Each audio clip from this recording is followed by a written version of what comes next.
हरे कृष्णा। सभी सुंदर भक्तों को हरे कृष्णा और दंडवत प्रणाम। और कार्तिक मास की पूर्णिमा के सभी को बहुत बहुत शुभकामनाएं। सभी ने बहुत अच्छे से कार्तिक मास में भक्ति की, साधना की, भगवान के समीप जाने की कोशिश की। ये आप सबके शुभ भाग्य है कि आप सबको भगवान इतना सौभाग्य दे रहे हैं। और इस सौभाग्य में भगवान और गुरुजनों के आशीर्वाद के साथ साथ बहुत बड़ा योगदान है हम सबके प्रिय हिज ग्रेस नाम निष्ठा प्रभु जी का, जिनके कारण इस्कॉन मैंगलुरु इतना सुंदर कार्यक्रम कर रहा है कि आप सबको कार्तिक मास में इतनी सुंदर भक्ति की विशेष प्रयोजन मिला, अपॉर्चुनिटी मिली, है ना। तो अब हम रिकैप करते हैं हमने आज क्या क्या किया अभी तक। तो आज का सत्र हमने शुरू किया था प्रभुपाद के साथ एक माला के जप से। हमने प्रभुपाद के साथ एक माला का जप किया, भगवान के मंत्रों का, शुभ नामों का हमने जप किया। उसके बाद जो हमने श्रृंखला ये चलाई कि मंदिर के कार्यक्रमों से हम अपने आप को कैसे परिचित कराएं, जिसके अंतर्गत हमने पहले दिन मंगल आरती की, संसार दावल गाया। उसके बाद हमने तुलसी आरती की, दामोदर अष्टकम गाया, और हमने सुबह के समय नरसिंह आरती होती है वो गाई। फिर उसके अगले दिन हमने 4 दिनों के बाद 5वें दिन दोपहर की आरती गाई, सॉरी दर्शन आरती गाई, जिस टाइम श्रृंगार दर्शन होते हैं 7:30 बजे। गुरु वंदना गाई, पहले ब्रह्म संहिता का पाठ किया, फिर गुरु वंदना गाई, फिर हरे कृष्ण महामंत्र किया, पूरा कीर्तन किया था हमने। उसके बाद हमने राजभोग आरती गाई, जो दोपहर को गाई जाती है यशोमती नंदन के साथ में। फिर उसके बाद हमने एक दिन बीच में हरे कृष्णा महामंत्र फिर किया, क्योंकि 4, 4:15 बजे जब दर्शन खुलते हैं तो हरे कृष्णा महामंत्र का कीर्तन किया जाता है। फिर संध्याकालीन सत्र में हमने कल गौर आरती गाई थी, और संध्याकालीन सत्र में तुलसी आरती और नरसिंह आरती भी गाई जाती है, तो इसलिए हम रिपीट कर रहे हैं। आज हमने तुलसी आरती भी गाई है, कल हम नरसिंह आरती एक बार फिर से गाएंगे, क्योंकि कुछ लोग बीच में मिस हो जाते हैं, इसलिए हम रिकैप भी करते चलते हैं। तो कल हम नरसिंह आरती का गायन करेंगे। कल हमारा 16वां सत्र होगा, और 17वें और 18वें पे फिर हम महामंत्र का कीर्तन करेंगे। ठीक, तो इस तरह से हम मंदिर के कार्यक्रमों से भी परिचित होते चल रहे हैं। अब एक क्विक रिकैप किसकी तरफ चलते हैं, हमारे अब तक के 14 अध्यायों की तरफ। तो क्विकली हम रिकैप करेंगे, जिनका मिस हो गया है उनको समझ में आता जाएगा। तो पहला अध्याय, भगवान जहां कुरुक्षेत्र के युद्ध क्षेत्र में सैन्य निरीक्षण करते हैं, भगवान अर्जुन को बताते हैं कि उन्हें किनके विरुद्ध युद्ध करना है, और अपने स्वजनों को देख करके अर्जुन रथ के पीछे जाके बैठ जाते हैं और अपना धनुष छोड़ देते हैं, क्योंकि वो कहते हैं कि मैं अपने स्वजनों को नहीं मारना चाहता, मुझे पाप लगेगा, और 5 ऐसे रीजंस देते हैं। फिर उसके बाद गीता का सार भगवान अर्जुन को बताते हैं कि तुम जिनको मार रहे हो उनकी मृत्यु पहले से निश्चित है, तुम केवल निमित्त मात्र हो, इसलिए अपना कर्तव्य पूरा करो और इसको पाप मत समझो, क्योंकि तुम तो धर्म के लिए युद्ध कर रहे हो, धर्म तो भगवान स्वयं है। तो भगवान क्या कहते हैं कि तुम तो मेरे लिए युद्ध कर रहे हो, तो फिर डर किस बात का, है ना। उसके बाद तीसरे, चौथे, 5वें अध्याय में भगवान कर्मों के बारे में उपदेश देते हैं। भगवान अर्जुन को समझाते हैं कि भगवान को प्राप्त करने के 3 मार्ग हैं, कर्म योग, भक्ति योग और ज्ञान योग, और भगवान अर्जुन को इसका ज्ञान देते हैं। कर्म क्या है ये भी समझाते हैं, किस प्रकार कर्म किए जाते हैं और कौन से कर्म करने चाहिए ये भी बताते हैं। छठे अध्याय में ध्यान योग में भगवान अष्टांग योग के बारे में बताते हैं, जो कि आज के समय में पॉसिबल नहीं। क्यों? क्योंकि ना तो वैसे योगी है, ना वैसे स्थान है, ना वैसी साधना रह गई है, ना एटमॉस्फेयर में उतनी प्योरिटी रह गई है। तो भगवान क्या सुझाते हैं कि अब भक्ति योग ही एकमात्र योग है जिसके द्वारा हम भगवान को पा सकते हैं। इसीलिए पहले के 6 अध्यायों में भगवान ने कर्म योग, ध्यान योग, अष्टांग योग के बारे में बताया, लेकिन 7वें अध्याय से भगवान भक्ति योग के बारे में बताया। लेकिन भक्ति योग को अटेन करने के लिए हमें कर्म योग, ज्ञान योग, ये सब की नॉलेज होनी बहुत जरूरी। तो छठे अध्याय में भगवान क्या बताते हैं, ध्यान योग समझाते हैं। फिर 7वें और 8वें में भगवत प्राप्ति, भगवत ज्ञान और भगवत प्राप्ति बताते हैं कि भगवान को प्राप्त करने के तरीके कौन कौन से हैं। क्या तरीके बताए भगवान ने, अंतकाल में मेरा स्मरण करोगे तो मैं प्राप्त हो जाऊंगा, अपने कर्मों को मेरे को अर्पित करते हुए चलोगे तो मैं प्राप्त हो जाऊंगा, है ना। कितने सारे मार्ग बताए भगवान ने 8वें अध्याय में भगवत प्राप्ति में। फिर 9वें अध्याय में भगवान गुह्य ज्ञान देते हैं। क्या ज्ञान, कि भगवान क्या है, अपने बारे में बताते हैं। 10वें अध्याय में भगवान अपने ऐश्वर्य बताते हैं। कौन से ऐश्वर्य, कि मैं क्या हूँ, किस चीज में मैं कौन हूँ। जल में मैं, धरती में मैं सुगंध हूँ, जल में मैं स्वाद हूँ, मनुष्यों में मैं सामर्थ्य हूँ, है ना। अग्नि में मैं तेज हूँ, बुद्धिमानों की बुद्धि हूँ, बलवानों का बल हूँ। भगवान अपने ट्रेड्स गिनाते हैं, एट्रीब्यूट्स गिनाते हैं। 11वें में भगवान अपना विराट रूप दिखाते हैं। क्यों? क्योंकि आने वाली कोई भी पीढ़ी कभी भी भगवान के ऊपर कोई क्वेश्चन ना उठा पाए। हमारे पास ठोस प्रमाण होना चाहिए कि भगवान है, और कोई भी अगर हमें नास्तिक ऐसा मिले जो इस पर विश्वास ना करे या कहे कि मैं भगवान हूं, तो हमें उससे पहला प्रश्न करना चाहिए कि अगर तुम भगवान हो तो क्या तुम विराट रूप दिखा सकते हो? क्या तुम अपनी छोटी उंगली पे गोवर्धन को उठाकर 7 दिन खड़े हो सकते हो? ये 2 प्रश्नों का उत्तर अगर कोई दे दे और इसका प्रमाण दे दे, तो उससे कहिए कि हम आपको भगवान खुद ही स्वीकार कर लेंगे। तो कोई इस दुनिया में ऐसा नहीं है जो ऐसा कर सकता है, और आने वाले युगों में भी कोई नहीं होगा। तो भगवान अपने होने का प्रमाण देते हैं। अर्जुन इसीलिए भगवान को ये विराट रूप दिखाने के लिए कहते हैं, है ना। फिर 13वें अध्याय में कहां तक पहुंचे हम? विराट रूप तक। 12वें अध्याय में भक्ति योग, और इसके अलावा 10वें अध्याय में 10.8, 9, 10 और 11 चतुश्लोकी गीता, सारी पूरी संपूर्ण गीता का सार। मैं अहम प्रभवो, मैं हूं, अहम सर्व प्रभवो, मैं हूं जो सभी चीजों का उद्गम हूं, है ना। उसके बाद भगवान 12वें अध्याय में भक्ति योग सिखाते हैं कि भक्ति क्या है, कैसे की जाती है, भक्ति करने का तरीका क्या है, भगवान को प्राप्त करने का तरीका क्या है। फिर 13वें में प्रकृति, पुरुष और चेतना। प्रकृति क्या है, जीव क्या है, और जीव के अंदर चेतना अर्थात आत्मा क्या है, और ये शरीर, इसकी नॉलेज हमारी आत्मा को क्यों है, कैसे है, और भगवान कौन है ना। तो इस तरह से हमने इस पाठ्यक्रम को धीरे धीरे सीखा। और कल 14वां अध्याय, प्रकृति के 3 गुण, सतोगुण, रजोगुण, तमोगुण। सतोगुणी व्यक्ति कौन है, तमोगुणी व्यक्ति कौन है, रजोगुणी कौन है, भगवान पूरे लक्षण बताते। जिसके अंदर प्रकाश है, जो दिव्य है, जिसकी गति उच्च लोकों में होने वाली है, मृत्यु के बाद जो उच्च लोकों में जाएगा, वो कौन है? सतोगुणी। रजोगुणी कौन है? जिसके अंदर डिजायर है, इच्छा है, अट्रैक्शन है, एग्रेशन है, काम इच्छा भी है ना। तो उसका पतन तो होगा एक न एक दिन, और उसके मृत्यु के बाद वो ऊपर भी नहीं जाने वाला, वो तो उल्टा धरती पर ही वापस गिरने वाला है, मृत्यु जन्म मृत्यु के चक्र में फंसने वाला है। वो कौन है? रजोगुणी। और तमोगुणी कौन है? मूर्ख है, उसको तो बस किसी ना किसी चीज का सेवन करना है, मादकता में फंसा हुआ है पूरी तरह से, नशीले पदार्थों का सेवन करने वाला, मांस मछली खाने वाला, अवैध संबंध रखने वाला, निद्रा, आलस, ये सब कुछ कौन है? ये तमोगुण है। और उसका क्या होने वाला है मृत्यु के बाद? पशु योनि मिलने वाली। तो भगवान ने भी क्या बताया, धीरे धीरे हमें भी स्टेप बाय स्टेप अब ऊपर उठना है। हमें सेल्फ एनालिसिस करना है। अगर हम तमोगुणी हैं तो रजोगुण की तरफ जाएंगे, फिर रजोगुण से उठ के सतोगुण में जाएंगे, लेकिन डेस्टिनेशन क्या है? शुद्ध सत्व, अर्थात भगवान की प्रेममयी सेवा, जिसे कहा जाता है भक्ति। ठीक, तो रिकैप में आपको सब समझ में आ गया होगा। हम रोज रोज रिकैप कर रहे हैं ताकि किसी का भी कुछ भी मिस हो। हमारी पूरी पूरी मंशा है कि जिनका मिस हुआ हो, कोई बात नहीं, हम रिकैप के जरिए पूरी कोशिश कर रहे हैं कि आप फिर से सब कुछ समझ पाए।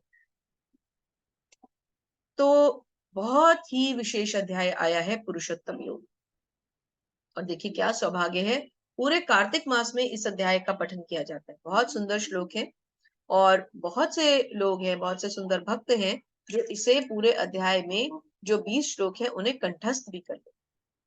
तो बहुत सुंदर अध्याय है। तो चलते हैं। अब आप में से जो पढ़ना चाहें, मेरी विनती है जरूर पढ़ें, हैंड रेज करें। ये लाभ आपको मिल रहा है, भगवान आपको सौभाग्य दे रहे हैं, आप इस सौभाग्य को मत छोड़ें। मैक्सिमम अमाउंट में लोग आए और इसको पढ़ें। सारा भाग्य आप हमें क्यों देना चाहते हैं? कुछ भाग्य आप भी लूट के ले जाइए, वरना हम सब ले जाएंगे। चलिए, श्री भगवान वाच ऊर्ध्वमूलमधः शाखम् अश्वत्थं प्राहुरव्ययम् छन्दांसि यस्य पर्णानि यस्तं वेद स वेदवित्। भगवान ने कहा जाता है कि एक शाश्वत वृक्ष है जिसकी जड़ें ऊपर है और शाखाएं नीचे। क्या आपने कभी ऐसा कोई वृक्ष देखा है जिसकी जड़ें ऊपर हो और शाखाएं नीचे हो? हाँ, देखा हो सकता है। कहाँ? नदी के किनारे। इमेजिन कीजिए, एक बहुत सुंदर सरोवर है और उसके जलाशय है, उसके कॉर्नर पे, उसके कोने पे, उसके किनारे पे एक पेड़ खड़ा है। तो आपको उसका रिफ्लेक्शन कैसे दिखेगा? जहां जड़ है वहीं जड़ दिखेगी ना। तो ओरिजिनल पेड़ की तो जड़ नीचे होगी, शाखा ऊपर होगी, लेकिन ये जो प्रतिबिंब दिख रहा है ये तो उल्टा होगा ना।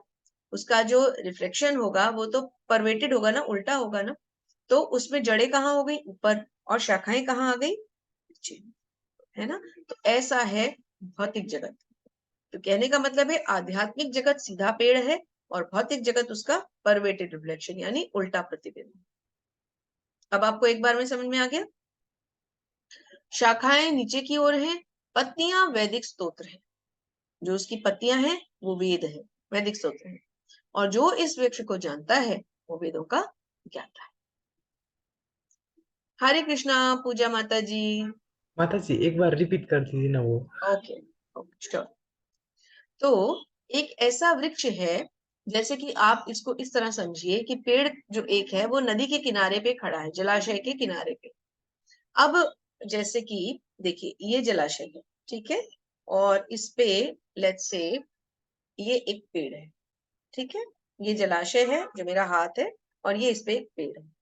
इसका प्रतिबिंब जो जल में पड़ेगा वो कैसा होगा, ऐसा होगा ना, हाथ तो यही था, है ना, ऐसा हो गया ना ये।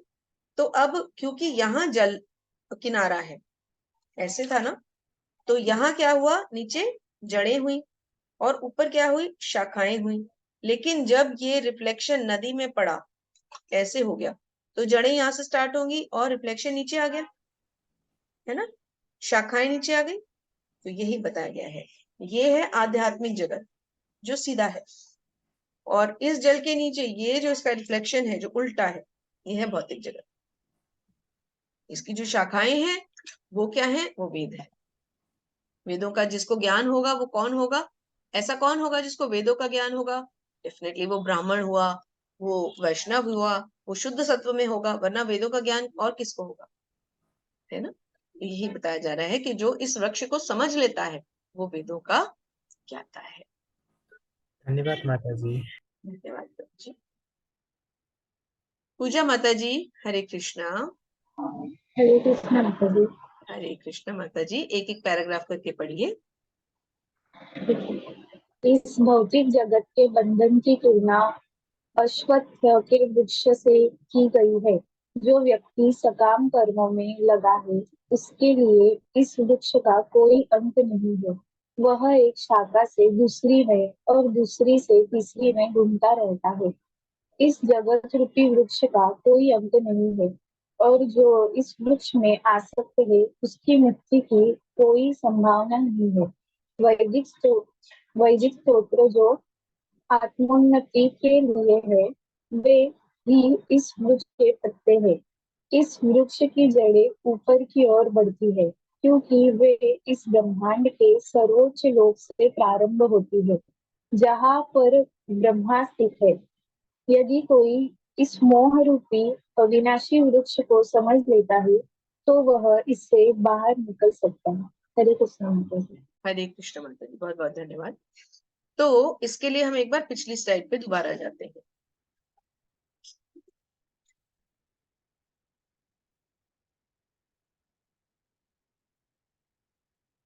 देखिए, अब इस स्लाइड को समझिए। देखिए, इस पेड़ की जड़ में आपको क्या दिखाया जा रहा है, सबसे ऊपर कौन बैठे हैं, ब्रह्मा जी। ये जो पेड़ है, अब आप इसको ध्यान से देखिए, इसमें क्या क्या लिखा हुआ है, सारी चीजें इसमें लिखी हुई आ रही है। मुझे थोड़ा सा, मेरा आईसाइट वीक है, क्या आप में से कोई पढ़ सकता है इस पे क्या क्या लिखा है। मैं सिर्फ पायस एक्ट्स पढ़ पा रही हूँ और सेंसेस पढ़ पा रही हूँ। पूजा माता जी, क्या आप पढ़ पाएंगी? हरे कृष्ण माता जी। Economic development, okay, economic development मतलब जो हमारी आर्थिक प्रगति है, आर्थिक विकास, और रिलीजियसिटी, रिलीजियसिटी, करेक्ट, जैसे जो हमारी स्पिरिचुअलिटी है। देखिए, एक ब्राह्मण दिखाए गए हैं जो हाथ जोड़ के खड़े हैं। सबसे ऊपर मैं लिबरेशन भी पढ़ पा रही हूँ, है ना। लिबरेशन मतलब मुक्ति, किससे, भौतिक इच्छाओं से मुक्ति। और पायस एक्ट मतलब कि बहुत ही नेक कर्म, बहुत ही जिनमें हम, जिस तत्व में हम भगवान ईश्वर तत्व को लाकर जो कर्म करें। उसके बाद सेंस ऑब्जेक्ट्स भी आ रहे हैं, केवल सेंस ऑब्जेक्ट्स। सेंस ऑब्जेक्ट्स कौन से हुए, हमारी इंद्रियां, है ना। हाँ, और सेंस ग्रेटिफिकेशन, सेंस ग्रेटिफिकेशन मतलब इंद्रिय तृप्ति। इम्पायस फैक्ट में आता है। इम्पायस एक्ट्स। सेंस ग्रेटिफिकेशन के बारे में इम्पायस एक्टिविटी। Okay okay. तो यहाँ पर हमारी अब सेंस ग्रेटिफिकेशन होगी तो फिर हमारे जो कर्म है वो दूषित हो जाएंगे। तो देखिए इस पेड़ के सबसे ऊपर कौन है? ब्रह्मा जी। क्यों? क्योंकि वो सबसे ऊंचा लोक है ना, तो इसलिए इस पेड़ के सबसे ऊपर ब्रह्मा जी को दिखाया गया। जी सॉरी जी माता जी, नेक्स्ट पढ़िए। हरे कृष्ण माता जी। हरे कृष्ण। हम 13वें अध्याय तक यह देख चुके हैं कि भगवत भक्ति ही सर्वोत्कृष्ट विधि है। भक्ति का मूल सिद्धांत है भौतिक कार्यों से विरक्ति तथा भगवान की दिव्य सेवा में अनुरक्ति। इस अध्याय के प्रारंभ में संसार से आसक्ति तोड़ने की विधि का वर्णन हुआ है। इस संसार की जड़ें ऊपर की ओर ऊपर को बढ़ती है। इसका अर्थ है कि ब्रह्मांड के सर्वोच्च लोक संपूर्ण भौतिक पदार्थ से यह प्रक्रिया शुरू होती है। वहीं से सारे ब्रह्मांड का विस्तार होता है जिसमें अनेक लोग उसकी शाखाओं के रूप में होते हैं। इसके फल जीवों के कर्मों के फल के अर्थात धर्म, अर्थ, काम तथा मोक्ष के द्योतक है। हरे कृष्ण माता जी। माता जी अगला भी पढ़ लीजिए। ऐसा वृक्ष जलाशय के निकट पाया जा सकता है। हम देख सकते हैं जलाशय के तट पर उगे वृक्ष का प्रतिबिंब जल में पड़ता है तो उसकी जड़ें ऊपर तथा शाखाएं नीचे की ओर गिरती है। दूसरे शब्दों में यह जगत रूपी वृक्ष आध्यात्मिक जग रूपी वास्तविक वृक्ष का प्रतिबिंब मात्र है। इस आध्यात्मिक जगत का प्रतिबिंब हमारी इच्छाओं में स्थित है। जिस प्रकार वृक्ष का प्रतिबिंब जल में रहता है, जो व्यक्ति इस भौतिक जगत से बाहर निकलना चाहता है उसे वैश्लेषिक अध्ययन के माध्यम से इस वृक्ष को भली भांति जान लेना चाहिए। फिर वह इस वृक्ष से माता जी नीचे का नहीं दिख रहा है। हाँ नीचे नहीं दिख रहा, चलिए कोई बात नहीं, thank you so much. Hare Hare Krishna. Krishna. तो क्या बता रहे हैं, पहले तो हम लास्ट वाला समझते हैं जो हमने पहले भी पढ़ा कि ऐसे वृक्ष जो हैं वो जलाशय के निकट पाए जाते हैं। और हम क्या देख रहे हैं कि जलाशय के तट पर उगे हुए वृक्ष का उल्टा प्रतिबिंब है, जो हमने आपसे जहां से स्टार्ट किया था कि ऐसा जो वृक्ष होगा वो आध्यात्मिक वृक्ष का जस्ट उल्टा प्रतिबिंब है, परवेटेड रिफ्लेक्शन है। तो जो चीज ऊपर है वो चीज नीचे दिखेगी, इसीलिए इसकी जड़ें ऊपर और शाखाएं नीचे दिखती हैं। दूसरे शब्दों में यह जगत रूपी वृक्ष आध्यात्मिक जगत रूपी वृक्ष का प्रतिबिंब है, केवल प्रतिबिंब है, इसीलिए वो परमानेंट है, ये टेम्परेरी है। जो असली वृक्ष होगा वो परमानेंट होगा, जो उसका प्रतिबिंब होगा, उसकी छाया होगी, वो टेम्परेरी होगा। एक कंकड़ मारेंगे तो वो टूट जाएगा। ऐसे ही हमारा ये भौतिक जगत है।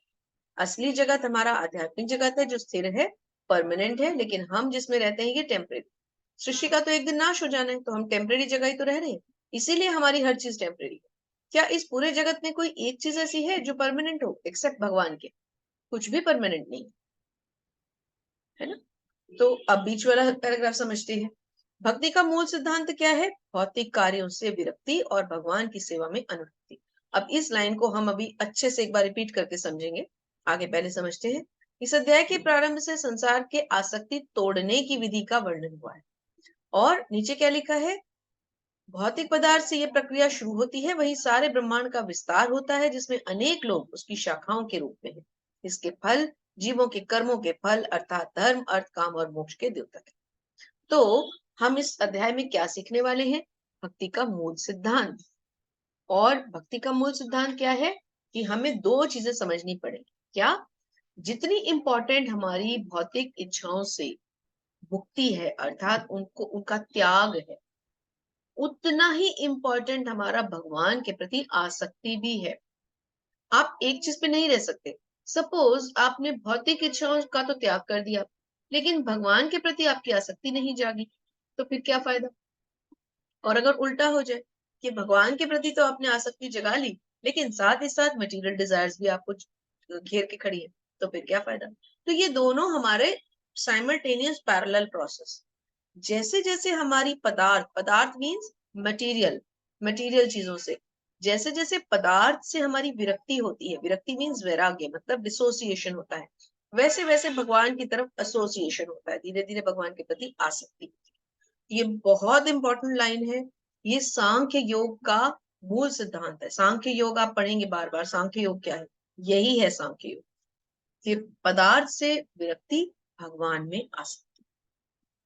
और आधा सिद्धांत पूर्ण नहीं होगा, ये दोनों चीजें साइमल्टेनियस होनी चाहिए, कि हम धीरे धीरे मटेरियल डिजायर्स को कम करें और भगवान के प्रति अपनी आसक्ति को धीरे धीरे बढ़ाएं। जी माता जी, पढ़िए। हरे कृष्ण माता जी।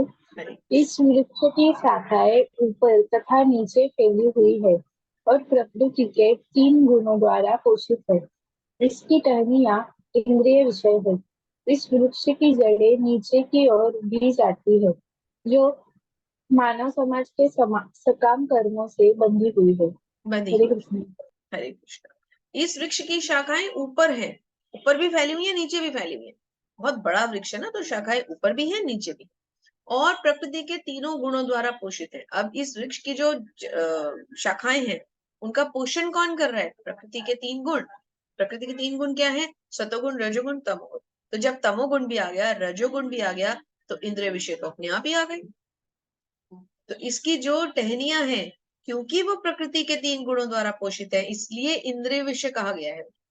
जैसे ही प्रकृति के 3 गुणों के संपर्क में कोई आएगा, इंद्रिय विषयों में तो पक्का फंसेगा।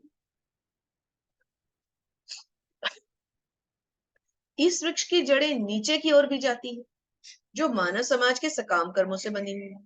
आप खुद सोचिए ना, ये वृक्ष कितना हमारे लिए, भौतिक जगत कितना डेंजरस हो गया। प्रकृति के 3 गुणों से तो हम बंधे हुए हैं। जैसे ही हम प्रकृति के 3 गुणों के संपर्क में आते हैं, हम मोहमाया में फंस जाते हैं। अब देखिए, आपको समझ में आएगा। एग्जैक्टली अब समझ में आएगा। देख रहे हैं आप, ये जल के नीचे का स्तर है। इसी वृक्ष को आप ऊपर भी इमेजिन कीजिए, तब आपको पूरा समझ में आएगा।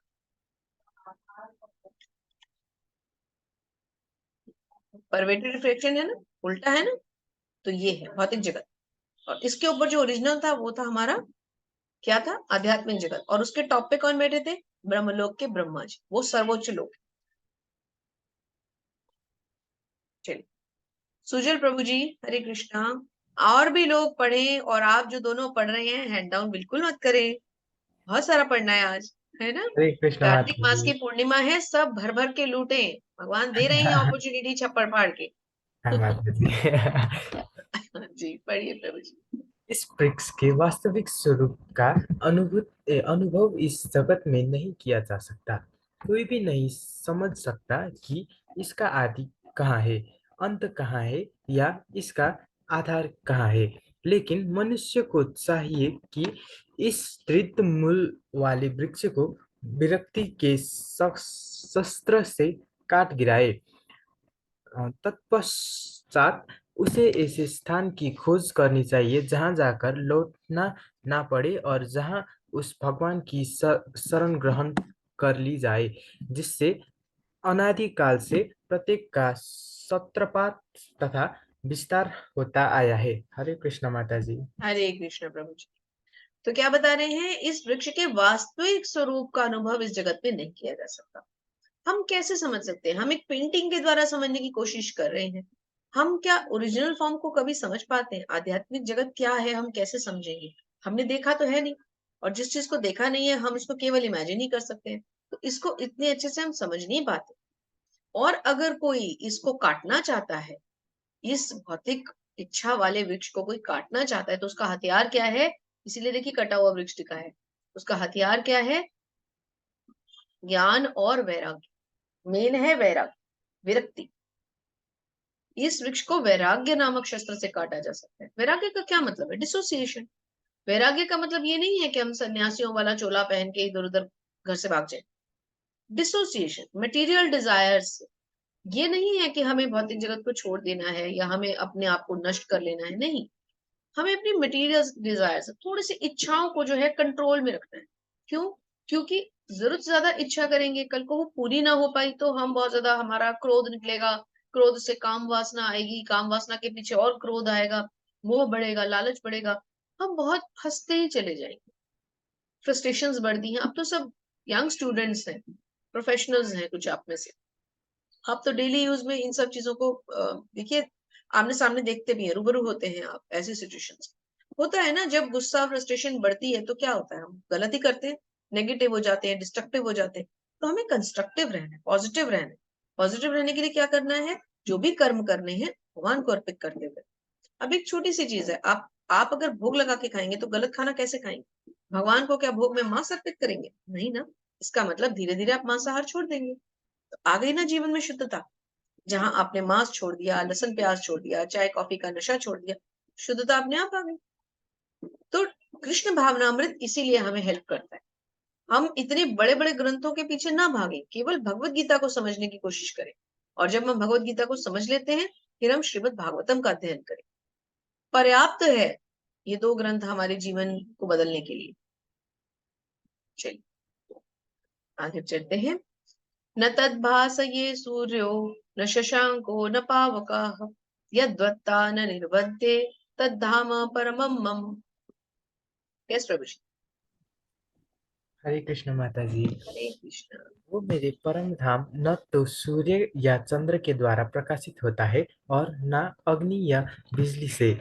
जो लोग वहां पहुंच जाते हैं वे इस भौतिक जगत में फिर से लौट कर नहीं आते हैं। हरे कृष्णा। हरे कृष्णा। देखिए भगवान के गोलोक धाम के दर्शन, इतना सुंदर भगवान का गोलोक धाम दिखाया है। एक बहुत सुंदर कमल का फूल है जिसके अंदर स्वयं श्री भगवान और राधा रानी विराजमान है, और नीचे भगवान की गर्भोदकशाही फॉर्म भी दिखाई गई है।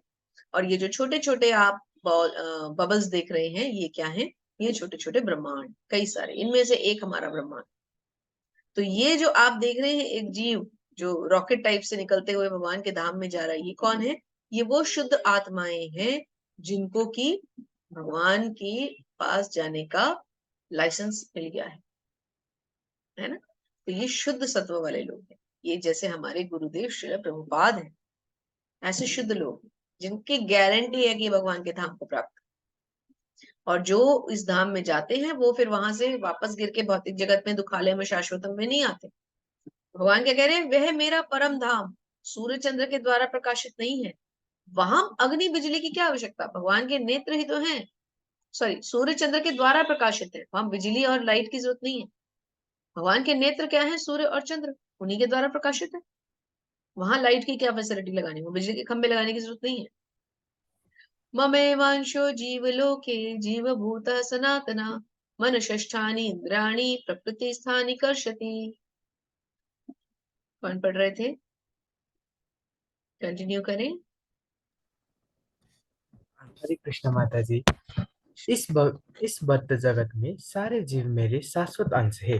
बद्ध जीवन के कारण वे छहों इंद्रियों के कारण घोर संघर्ष कर रहे हैं, जिसमें मन भी सम्मिलित है। हरे कृष्ण मन। माता जी।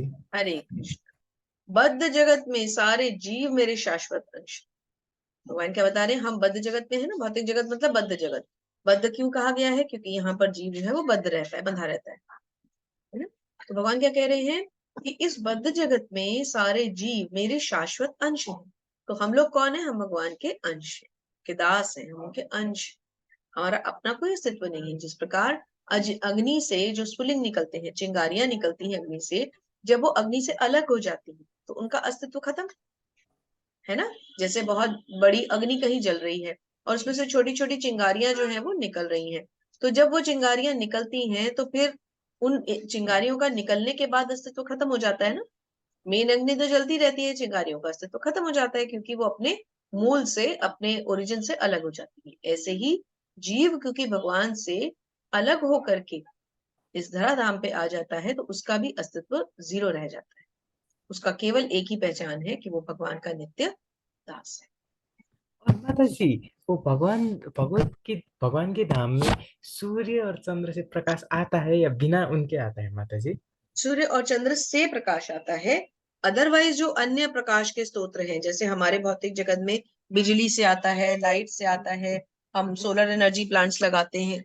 तो भगवान के धाम में भगवान कह रहे हैं कि मेरे धाम में ऐसी कोई अतिरिक्त बिजली की आवश्यकता नहीं है। क्यों? क्योंकि भगवान के धाम में तो ओरिजिनली सूर्य और चंद्र से प्रकाश आता है।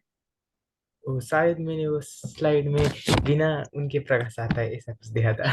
अभी दोबारा चला देते हैं स्लाइड। वह मेरा परम धाम न तो सूर्य या चंद्र के द्वारा प्रकाशित होता है और न बिजली या अग्नि से। न तो सूर्य या चंद्र के द्वारा, अच्छा ओके, सॉरी सॉरी सॉरी, अच्छा ठीक है। न तो सूर्य या चंद्र के द्वारा इसलिए लिखा है क्योंकि भगवान के धाम में तो भगवान के शरीर की कांति प्रज्वलित रहती है। सॉरी, हाँ माता जी। सूर्य और चंद्र को भगवान के नेत्र बताया गया है। तो जो भगवान के नेत्र हैं उनके द्वारा भगवान का लोक प्रकाशित नहीं हो सकता, है ना। तो किसके द्वारा प्रकाशित होता है? भगवान के शरीर की कांति के द्वारा। मैंने सिर्फ ये अग्नि और बिजली पढ़ा और सूर्य चंद्र के द्वारा प्रकाशित पढ़ा उसको। हाँ माता जी, मैंने कहीं ऐसा ही सुना था कि वहां पे सूर्य चंद्र की जरूरत नहीं है, तो थोड़ा कंफ्यूज हो गया था। वो भगवान के नेत्र हैं, हाँ भगवान माता। के ही नेत्र हैं, है तो वो वही, लेकिन उनके द्वारा वो प्रकाशित नहीं होता क्योंकि वो केवल नेत्र हैं और वो लोक तो बहुत बड़ा है, संपूर्ण फैला हुआ है। तो इसलिए कहा गया है कि उनके द्वारा प्रकाशित होने की जरूरत नहीं है, भगवान को जरूरत नहीं है। हाँ माता जी, मैंने ऐसा ही सुना था कि कोई जरूरत नहीं, भगवान का प्रकाश ही काफी है। प्रकाश है उनके शरीर की कांति द्वारा। करेक्ट।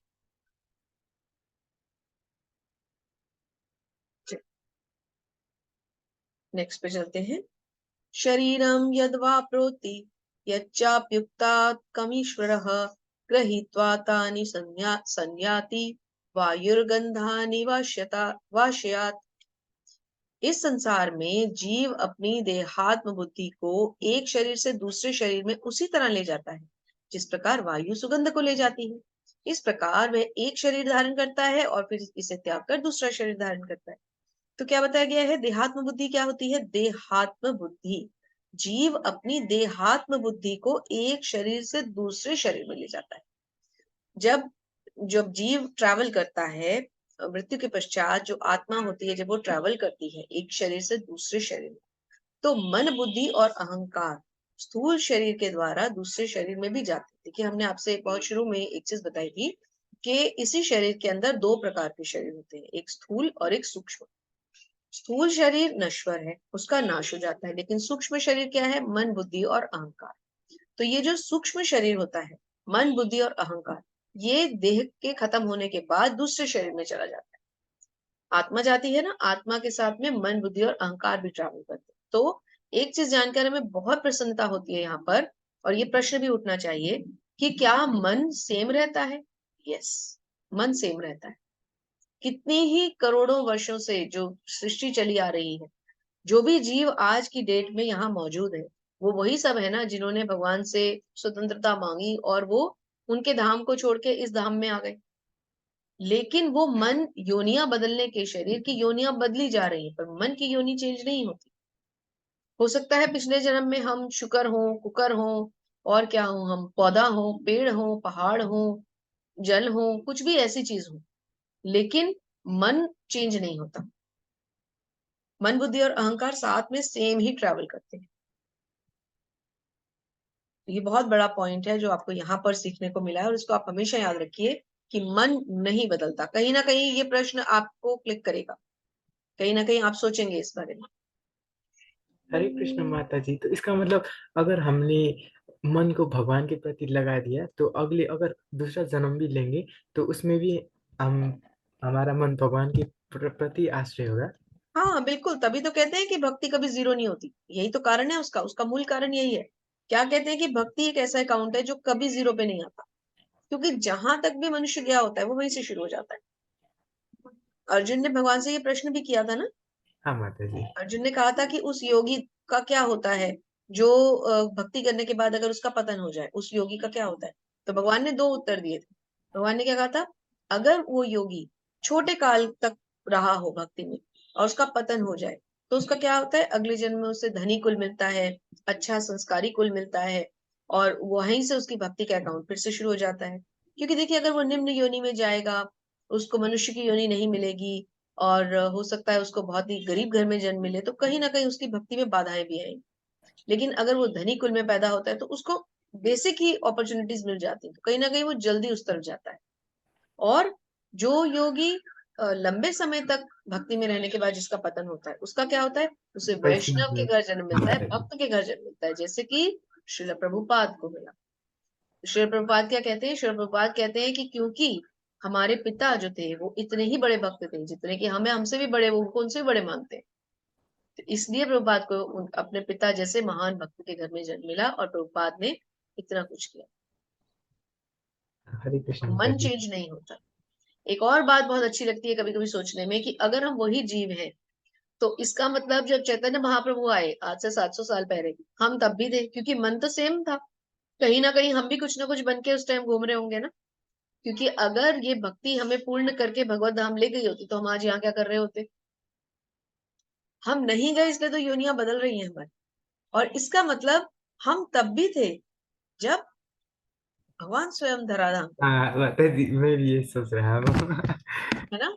ये प्रश्न उठने चाहिए। अब आप 15वें अध्याय में आ गए, ये प्रश्न उठने चाहिए आपके मन में। ये प्रश्न आना चाहिए कि क्या हम तब भी थे। हाँ, हम तब भी थे जब भगवान इस धराधाम पे थे, हम तब भी थे।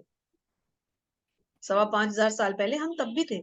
अगर हम उसके बाद हमारी गति हो गई होती, हम भगवत धाम चले गए होते, तो भगवत धाम से तो कोई लौट के आता नहीं, तो हम यहाँ क्या कर रहे होते। हाँ माता जी, और शायद हमने उनको देखा भी होगा। शायद नहीं, 100% देखा होगा, लेकिन थोड़ी दुरात्मा रहे होंगे, किसी और जीव की योनि में रहे होंगे, या अगर मनुष्य की योनि में रहे होंगे तो दुष्कर्म किए होंगे। क्योंकि हाँ माता अदरवाइज तो जी। अच्छे कर्म किए होते तो भगवान ले जाते अपने साथ। उस टाइम तो बहुत आत्माएं गई भगवान के साथ, हम ही अटक गए। कोई कोई बात बात नहीं, इस नहीं, जन्म में बदल अच्छे से भक्ति जाएंगे। करेंगे। हाँ माता जी। चलिए आगे चलते हैं। यस प्रभु जी, पढ़िए। इस प्रकार दूसरा स्थूल शरीर धारण करके जीव विशेष प्रकार का कान, आंख, जीभ, नाक तथा सब स्पर्श इंद्रिय, त्वचा प्राप्त करता है, जो मन के चारों ओर संपूजित है। इस प्रकार बद्ध इंद्रिय विषयों के एक विशिष्ट समुच्चय का भाग करता है। हरे कृष्ण माता जी। हरे वो कृष्णा, करता भोग है। करता है। तो क्या कहते हैं, इस प्रकार दूसरा स्थूल शरीर धारण करके। दोनों शरीरों का नाम याद रखिए, मिलते जुलते नाम है, स्थूल शरीर, सूक्ष्म शरीर। सूक्ष्म मतलब छोटा, तो छोटा अंदर होगा, इसीलिए उसमें मन, बुद्धि और अहंकार होते हैं, है ना। और सूक्ष्म शरीर क्या हुआ, स्थूल शरीर क्या हुआ, जो बड़े वाला है, जो हमारा, जो मेन हमें नजर आता है, जो नश्वर है, जो हमें नजर भी आ रहा है। सूक्ष्म शरीर इसके अंदर होता है, जिसके अंदर मन, बुद्धि और अहंकार। तो क्या लिखा है, क्या कहते हैं, इस प्रकार दूसरा स्थूल शरीर धारण करके जीव विशेष प्रकार का कान, आंख, नाक, जीभ ले लेता है, जो मन के चारों ओर सपुंजित है। तो इंद्रिय विषयों का एक विशिष्ट समुच्चय का वो भोग करता है। मटेरियल चीजें आ गई ना उसके आसपास, दूसरे शरीर में जाएगा, वहां भी ये सब मिलेगा। अब चाहे योनि कोई भी हो, योनि चेंज हो जाएगी, जरूरी नहीं कि मनुष्य हो। जिस प्रकार के कर्म होंगे उस प्रकार की योनि मिलेगी। दो तरह से योनि डिसाइड होती है। नेक्स्ट बर्थ कैसे डिसाइड होता है, भगवान ने क्या बताया था, एक हमारे इस जन्म के कर्मों के द्वारा, और दूसरा, दूसरा क्या था, अंत समय में जो विचारधारा हो। हमारा नेक्स्ट बर्थ इन दो चीजों पे डिसाइड होता है, एक हमने इस जन्म में क्या कर्म किए, और दूसरा अंत समय में क्या विचार था। तो अंत समय में भगवान का जो भी स्मरण होगा। अब भरत महाराज ने क्या किया, भरत महाराज ने सारी उम्र भक्ति की, लेकिन अंत समय में विचार कहाँ चले गए, हिरण के बच्चे में आसक्ति चली गई, अगले जन्म में हिरण बन गए, है ना। कोई जो भी मनुष्य होता है, कोई लोग अपने पेट्स से बहुत प्रेम करते हैं, अगले जन्म में वो पेट बनेंगे, पक्का, गारंटी है, भगवान ने गारंटी दी है। लेकिन जो हरे कृष्ण महामंत्र का स्मरण करेगा वो क्या बनेगा, भगवान के धाम में जाके भगवान के जैसा रूप ले लेगा। तो अगले जन्म में कुकर, शुकर या कीट पतंग का बनना है, या भगवान का नाम जप करते हुए अगले जन्म में भगवान के धाम जाना है, ये हमारे ऊपर है ना। उत्क्रामंतम स्थितम वापि भुंजानवाम गुणान्वितम विमूढ़ानानुपश्यन्ति पश्यन्ति ज्ञान चक्षुषः। हरे कृष्णा। बाकी सब लोग भी प्रयास करें पढ़ने का, कोई मुश्किल चीज नहीं है, आपको पढ़ना अवश्य चाहिए। खैर कोई बात नहीं, सुजल प्रभु जी, जब तक कोई और हैंड रेज नहीं है, आप और हम मिलके पढ़ते रहें, ठीक है पढ़िए। माता जी। हरे कृष्णा। मूर्ख ना तो समझ पाते हैं कि जीव किस प्रकार अपना शरीर त्याग सकता है, न ही वे ये समझ पाता है कि प्रकृति के गुणों के अधीन वो किस तरह के शरीर का भोग करता है। लेकिन जिसकी आंखें ज्ञान से प्रकाश प्रशिक्षित होती है, वो ये सब देख सकता है। हरे कृष्ण माता जी। हरे कृष्णा। भगवान क्या कह रहे हैं, मूर्ख कभी नहीं समझ पाता। जो ज्ञान भगवान ने 8वें अध्याय में दिया था, उनको प्राप्त करने का ज्ञान, भगवान ने 10वें अध्याय में दिया, उनको प्राप्त करने का ज्ञान, भगवान ने 12वें अध्याय में दिया उनको प्राप्त करने का ज्ञान, फिर भगवान समझा रहे हैं 15वें अध्याय में। लेकिन भगवान साथ ही क्या कह रहे हैं कि जो नहीं समझ पाता कि अपने शरीर का त्याग कैसे करना है, क्या करना है, आगे हम कहाँ जाएंगे, हमें कैसे कर्म करने, वो मूर्ख है। वो प्रकृति के गुणों के अधीन किस प्रकार शरीर का भोग करता है उसको कुछ समझ नहीं आएगा। जिसकी आंखें ज्ञान द्वारा प्रशिक्षित होंगी वो सब कुछ देख लेगा। और ज्ञान क्या है? भगवान का ज्ञान। ज्ञान का मतलब स्कूली पढ़ाई नहीं है, ज्ञान है भगवत ज्ञान। ये देखिए जनाब अपनी गाड़ी को ठीक कर रहे हैं और सर पकड़ के खड़े हुए हैं, देख रहे हैं आप? माता और जी। ये मैकेनिक साहब आए हाथ में टॉर्च लेके और फटाक से ठीक कर दिया। तो अब आप समझ लीजिए कि आपको ऐसा वाला बनना है जिसकी गाड़ी अपनी है लेकिन उसको कुछ नहीं आता, बेकार हो गया ना सब। या कि ऐसे वाला बनना है जो 2 मिनट में गाड़ी को ठीक कर दे। इसमें भी वो ज्ञान ही दर्शा रहा है ना माता जी। वो पहले वाला अज्ञानी है, बाद वाला ज्ञानी। जी प्रभु जी, पहले अनुवाद फिर तात्पर्य एक एक करके। आत्म साक्षात्कार को प्राप्त प्रयत्नशील योगीजन ये स्पष्ट रूप से देख सकता है, लेकिन जिनके मन विकसित नहीं है और जो आत्म साक्षात्कार को प्राप्त नहीं है, वे प्रयत्न करके भी ये नहीं देख पाते कि क्या हो रहा है। हम्म। जिनके पास आत्म साक्षात्कार ही नहीं है, जो अपना स्वयं का साक्षात्कार नहीं कर पा रहे अपने। आत्म साक्षात्कार क्या है? आत्म साक्षात्कार यही है ना कि हम अपने को पहली बात शरीर ना समझ के आत्मा समझे। हमें समझ में आना चाहिए कि हम शरीर नहीं है, भौतिक बुद्धि से ऊपर उठे, है ना। और दूसरी बात हमें ये समझ में आना चाहिए कि हमारी अपनी कोई अवस्था नहीं है, कोई स्थिति नहीं है। हर स्थिति में, हर परिस्थिति में हम केवल और केवल भगवान कृष्ण के दास। हमारी मूल वास्तविक स्थिति क्या है कि हम भगवान के दास थे, लेकिन उनसे स्वतंत्रता प्राप्त करने के चक्कर में हम गलती से यहाँ आ गए हैं। हमें वापस अपने डेस्टिनेशन पे जाना है। जो भी कार्य भगवान ने हमें दिए हैं कि कर्म करो, जैसे प्रभुपाद को इतनी अच्छी इतनी लंबी आयु मिली। अब अगर आप पूछे कि फिर प्रभुपाद या जैसे प्रभुपाद जैसे महान शिष्य लंबी आयु क्यों पाते हैं, जल्दी से जल्दी भगवान के घर चले जाए, कैसे चले जाएंगे? भगवान ने जब उनको एक कर्तव्य दिया है कि वो जाएं और कृष्ण भावनामृत का प्रचार करें, किसके द्वारा भगवान ये कर्तव्य देते हैं, कर्म देते हैं? गुरु के द्वारा। प्रभुपाद को प्रभुपाद कैसे बने? उनके गुरु ने उनको ये शिक्षा दी कि तुम्हारी इंग्लिश इतनी अच्छी है, तुम क्यों नहीं विदेशों में जाके कृष्ण भावनामृत का प्रचार कर। तभी तो प्रभुपाद ने किया। तो हम अगर ये समझे कि अर्जुन को तो इंस्ट्रक्शंस देने के लिए भगवान उस टाइम थे, हमें कौन इंस्ट्रक्शंस देगा? हमारे गुरु। जब तक हमें हमारे गुरु नहीं मिलते तब तक प्रभुपाद, श्री प्रभुपाद की बुक्स पढ़िए, सारी चीजें मिल जाएंगी, सारी गाइडलाइंस मिल जाएंगी कि हमें इस जीवन में क्या करना है। तात्पर्य श्रील प्रभुपाद की जय। श्रील प्रभुपाद के द्वारा आजकल ऐसे अनेक तथाकथित योगी और योगियों के तथाकथित संगठन हैं, लेकिन आत्म साक्षात्कार के मामले में वे शून्य है ना। बहुत सारे ऐसे लोग जो कहते हैं मैं भगवान हूं, सब शून्य है, जीरो है। वे केवल कुछ आसनों में व्यस्त रहते हैं और उनके शरीर का सुगठित तथा स्वस्थ हो तो वे संतुष्ट हो जाते हैं। फिजिकल एक्सरसाइजेस को, योगा को योग समझ लेते हैं, है ना। उन्हें इसके अतिरिक्त कोई जानकारी ही नहीं, उन्हें शरीर की, आत्मा की जानकारी नहीं है। वो केवल फिजिकल एक्सरसाइजेस को भगवान मतलब योगा समझ के समझते हैं हमने सब कुछ कर दिया। ऐसे व्यक्ति आत्मा के देहांतरण को ही नहीं समझ पाते। केवल वे ही ये सभी बातें समझ पाते हैं जो सचमुच योग पद्धति में रमे रहते हैं और जिन्हें आत्मा, जगत और परमेश्वर का ज्ञान हो जाता है। दूसरे शब्दों में वे भक्ति योगी। भक्ति योगी कौन है? जिसको आत्मा का, प्रकृति, कल हमने परसों के अध्याय में क्या पढ़ा? प्रकृति, पुरुष और चेतना। क्या क्या था वो? प्रकृति अर्थात हमारी प्रकृति, पूरी संपूर्ण प्रकृति जिसमें हम है। पुरुष अर्थात जीव, चेतना अर्थात जीव को जानने वाला आत्मा। क्षेत्रज्ञ पढ़ा था ना।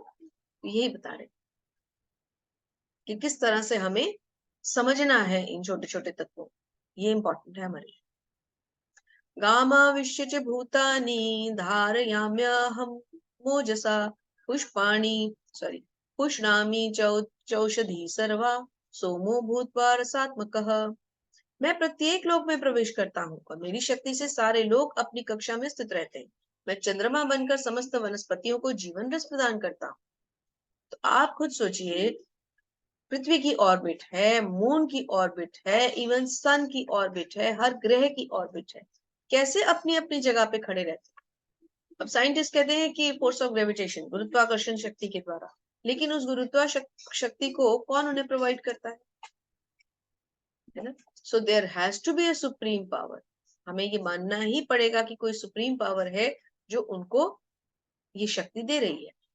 क्या अब तक कोई एक साइंटिस्ट ऐसा हुआ जिसने एक नकली मॉडल ऐसा बनाया हो जिसमें सब कुछ अपने आप चल रहा हो, यहाँ से उड़ के कुछ यहाँ पहुंच जाए, वहां से उड़ के वहां पहुंच जाए, और वो भी करोड़ों वर्षों तक? अगर कोई साइंटिस्ट ऐसा मॉडल बना भी देगा तो वो क्षणिक होगा, कुछ समय के लिए सब कर पाए। परमानेंटली कौन कर सकता है? केवल और केवल श्री भगवान। इसलिए भगवान क्या कह रहे हैं, मैं प्रत्येक लोक में प्रवेश करता हूँ। किसके द्वारा, कौन से रूप में करते हैं? अब आपको याद हो गया होगा, गर्भोदक्षाई।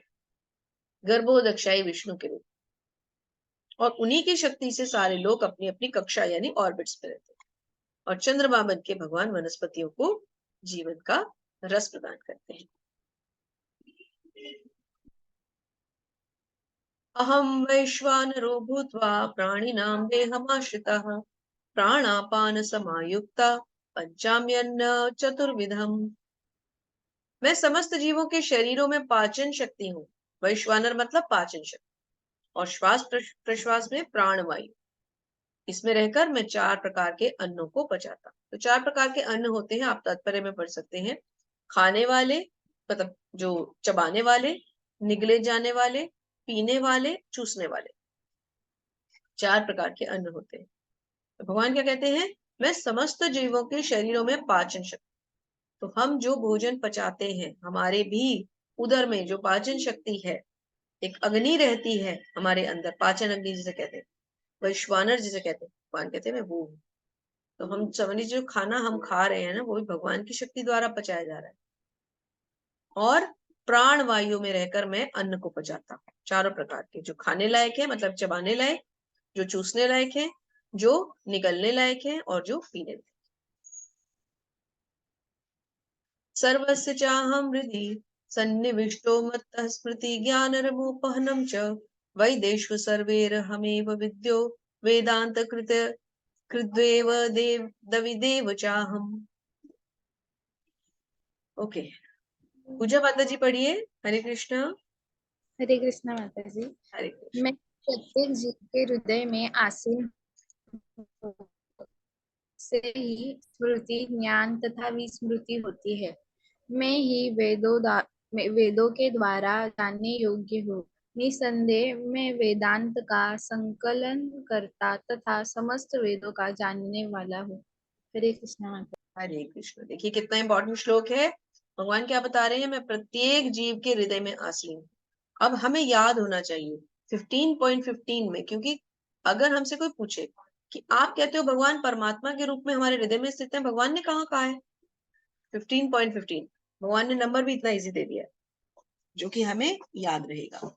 15.15 भगवत गीता 15वां अध्याय 15वां श्लोक। क्या कहते हैं भगवान? मैं प्रत्येक जीव के हृदय में आसीन हूँ। भगवान ने स्वयं बता दिया है कि मैं हर एक के हृदय में हूँ। और मुझसे ही स्मृति, ज्ञान और विस्मृति होती है। जो हमें याद है वो भी उन्हीं के कारण, और जो हमें भूल गया है वो भी उन्हीं के कारण, क्योंकि वो स्मृति भी है, विस्मृति भी है। मैं ही वेदों में जानने योग्य हूँ। वेद क्यों पढ़ने हैं? वेदों के अध्ययन से हमें क्या मिलना है? भगवान की नॉलेज, इसलिए वेद पढ़ने जरूरी।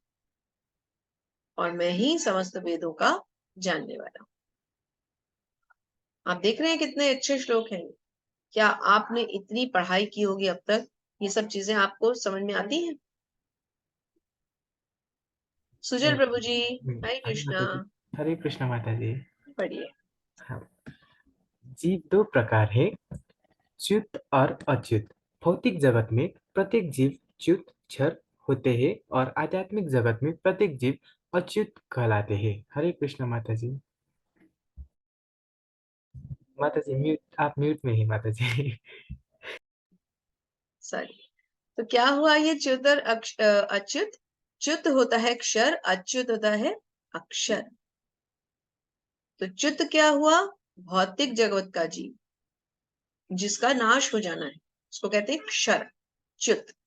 और अच्युत कौन हुआ? अक्षर, जिसका नाश नहीं होना। तो वो कहाँ मिलेगा? आध्यात्मिक जगत में, है ना? यस प्रभु जी, कंटिन्यू कीजिए। हरे कृष्ण माता जी। हरे इन कृष्ण। दोनों के अतिरिक्त ये परम पुरुष परमात्मा है जो साक्षात अविनाशी है और जो तीनों लोकों में प्रवेश करके उनका पालन कर रहा है। हरे कृष्ण माता जी। हरे कृष्ण प्रभु।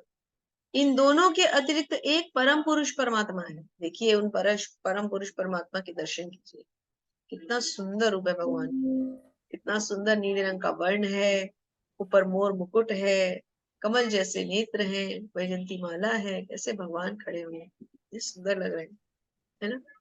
तो क्या कहते हैं कि च्युत और अच्युत अर्थात जो दो प्रकार के जीव है, एक कौन से प्रकार के जो भौतिक जगत में मिलते हैं जो नश्वर हैं, एक कौन से जो आध्यात्मिक जगत में मिलते हैं जो परमानेंट है, अक्षर है, अच्युत है।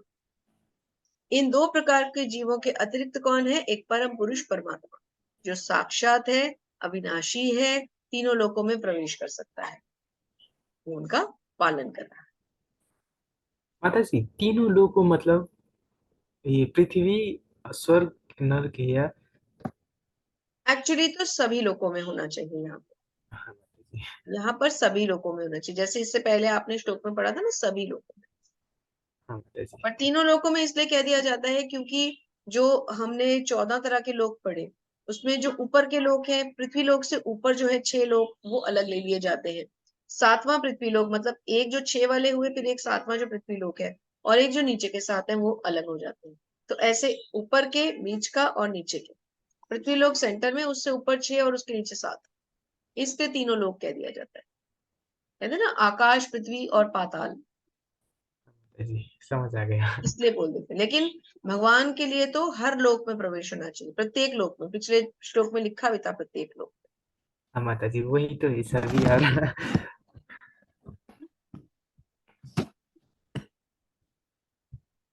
यस्मादक्षरं तीतो अहमक्षरादपि चोत्तमः, अतोऽस्मि लोके वेदे च प्रतितः पुरुषोत्तमः। पूजा माता जी पढ़िए। हरे कृष्ण माता हरे जी। चूंकि मैं क्षर तथा अक्षर दोनों के परे हूँ और चूंकि मैं सर्वश्रेष्ठ हूँ, अतएव मैं इस जगत में तथा वेदों में परम पुरुष के रूप में विख्यात हूँ। हरे कृष्ण माता जी। हरे कृष्ण। मैं परम पुरुष के रूप में विख्यात हूँ, क्यों? क्योंकि मैं च्युत अच्युत क्षर अक्षर सबसे परे हूँ, क्योंकि मैं सर्वश्रेष्ठ हूँ, क्योंकि मैं ही परम हूँ, क्योंकि मैं ही वेदों द्वारा जानने लायक हूँ, इसलिए मैं परम पुरुष के रूप में विख्यात हूँ। भगवान की सुंदर रूपों के दर्शन कीजिए। दूसरे चित्र में भगवान गरुड़ देव पर आ रहे हैं चतुर्भुज रूप में, और पहले में भगवान बैठे हुए हैं बाल गोपाल जी बन के। कितना सुंदर रूप है। यो मामेवं सम्मूढ़ो जानाति पुरुषोत्तमं स सर्वविद् विद्व भजति मां सर्वभावेन भारत। पूजा माता जी पढ़िए। हरे कृष्ण माता जी। हरे। जो कोई भी मुझे संशय रहित होकर पुरुषोत्तम भगवान के रूप में जानता है, वह सब कुछ जानता है। अतएव हे भरत पुत्र, वह व्यक्ति मेरी पूर्ण शक्ति में रत होता है। हरे कृष्ण माता जी।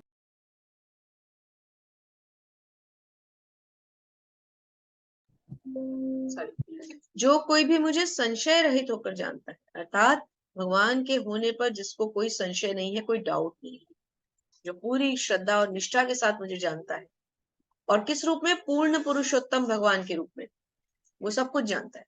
जो इस ज्ञान को जान गया कि भगवान पूर्ण पुरुषोत्तम भगवान है, वो सब कुछ जानता है, उसे और कुछ जानने की जरूरत नहीं। अतएव हे भरत पुत्र, वह एक सेकंड, वह व्यक्ति मेरी पूर्ण भक्ति में रत रहता है। तो हमने देखा हमारे इस्कॉन में जो ब्रह्मचारीज होते हैं, जो अर्चा विग्रह की सेवा करते हैं, जैसे अभी आप देख रहे हैं एक पुजारी जी जो हैं हमारे इस्कॉन टेम्पल के ही हैं, वो उनके वेशभूषा से लग रहा है वो गौर निताई जी की सेवा कर रहे हैं। और नीचे किन किन के चित्र हैं? सबसे लेफ्ट में प्रभुपाद जी हैं। ये गुरु परंपरा है हमारी, प्रभुपाद जी के गुरु, फिर उनके गुरु, फिर उनके गुरु, फिर उनके गुरु, ऐसे। प्रभुपाद जी के गुरु कौन है? सबसे पहले आ गए हमारे लेफ्ट साइड में, लेफ्ट मोस्ट कौन है?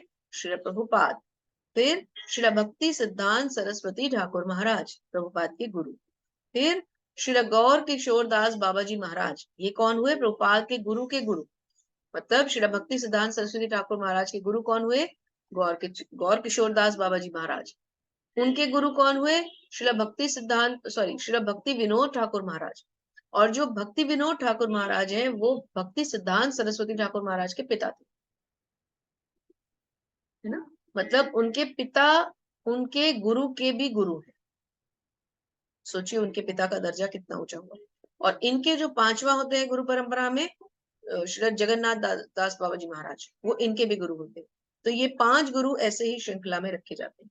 कौन? शिला भक्ति, सबसे पहले शिला प्रभुपाद, फिर शिला भक्ति सिद्धांत सरस्वती ठाकुर महाराज, फिर गौर किशोर दास बाबा जी महाराज, फिर भक्ति विनोद ठाकुर महाराज, और फिर जगन्नाथ दास बाबा जी महाराज।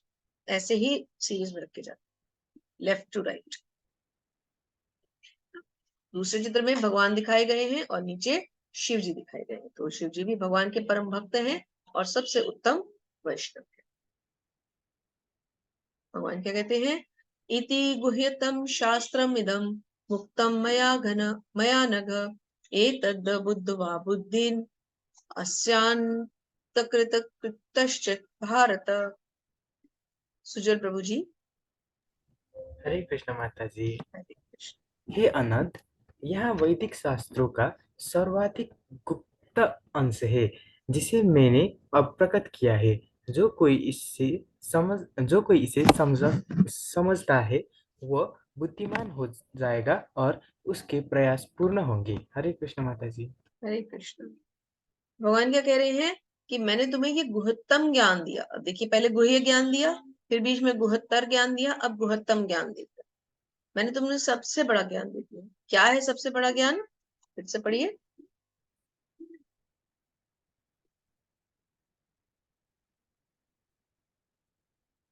ये है सबसे बड़ा ज्ञान। क्या? कि जो कोई भी मुझे संशय रहित होकर पूर्ण पुरुषोत्तम भगवान के रूप में जानता है, वह सब कुछ जानता है। अतएव वह व्यक्ति मेरी पूर्ण भक्ति में रत है। ये है गुहत्तम ज्ञान। भगवान की भक्ति में रत रहना हमारे लिए सर्वश्रेष्ठ है। चलिए, यस प्रभु जी, एक एक करके 2 पैराग्राफ पढ़िए। माता जी, जहाँ भी भक्ति होती है वहाँ भौतिक कलमश नहीं रहता। भगवत भगवत भक्ति तथा स्वयं भगवान एक है, क्योंकि दोनों आध्यात्मिक है। भक्ति परमेश्वर की अंतरंगा शक्ति है, शक्ति के भीतर होती है। भगवान सूर्य के सामने है और अज्ञान अंधकार है। भगवान सूर्य के समान है और अज्ञान अंधकार है। जहाँ सूर्य विद्यमान है वहाँ अंधकार का प्रश्न ही नहीं उठता। अतएव जब भी प्रामाणिक गुरु के मार्गदर्शन के अंतर्गत भक्ति की जाती है तो अज्ञान का प्रश्न ही नहीं उठता। नहीं उठता। हाँ, क्या कहते हैं? जहाँ भक्ति होती है वहां भौतिक कलमश नहीं होते। या तो भक्ति रहेगी या तो कलमश रहेगी। और इसका सबसे अच्छा एग्जाम्पल क्या है? अंधेरा और उजाला। आप एक कंप्लीट डार्क रूम में, मैं कहती हूँ रूम भी क्या, एक जंगल मान लीजिए, जंगल में एक छोटी सी कैंडल ऑन कर दीजिए। जितनी जगह पे वो कैंडल होगी उतनी जगह पे प्रकाश रहेगा और वो प्रकाश चारों तरफ फैलेगा। तो एक छोटी सी कैंडल इतनी बड़ी जगह को प्रकाशमान कर देती है, अंधेरे का नाश कर देता है। एक छोटा सा उजाले की एक किरण अंधकार को नाश कर देती है। तो सोचिए, जिसको भगवान का प्रकाश मिल जाए उसके जीवन से अंधकार तो हमेशा हमेशा के लिए गायब हो ही जाना। हम इसीलिए फंसे रहते हैं क्योंकि हम भगवान पे विश्वास नहीं करते। सच ये कि अगर हम उन पे विश्वास करें, अगर हम अपनी हर समस्या उन पे छोड़ दें कि जो भी मेरी समस्या है वो आप उसका सॉल्यूशन मुझे बताएं, मैं फंस गया हूं, मैं आपकी शरण में आ रहा हूं, जैसे अर्जुन ने किया। अर्जुन से बड़ी समस्या में नहीं फंसता। सोचिए उनकी कितनी बड़ी दुविधा है। उनके सामने उनके पितामह हैं, उनके गुरु हैं, उनके भाई हैं, उनके ससुर हैं, मामा हैं, उन सबको मारना है, मित्र हैं, संबंधी हैं। ये तो सच है कि अर्जुन ने युद्ध सिर्फ इसलिए कर लिया क्योंकि भगवान ने उन्हें गीता का उपदेश दिया। अदरवाइज ये युद्ध किया ही नहीं जा सकता। कोई भी इस परिस्थिति में खड़ा नहीं हो सकता। हम तो ऐसी परिस्थिति में कभी नहीं फंसते ना। हमारी छोटी छोटी समस्याएं होती है, घरों की समस्याएं होती हैं, किसी का कोई प्रियजन दुनिया से चला जाता है, सबसे बड़ी समस्या ये होती है। आप लोग यंग बच्चे हैं, आपकी करंट समस्या रिलेशनशिप्स होती है। कहीं रिलेशनशिप में फंस गए, वहां फंस गए, अब निकल नहीं पा रहे, गलत कार्यों की तरफ ध्यान जाता है, नेगेटिव सोच हो जाती है। ऐसी स्थिति में केवल एक ही सॉल्यूशन है, आप अपनी समस्या भगवान पे छोड़ दें, वो निकालते हैं सॉल्यूशन। और मैं आपको प्रैक्टिकली लाइव एग्जांपल दे रही हूँ।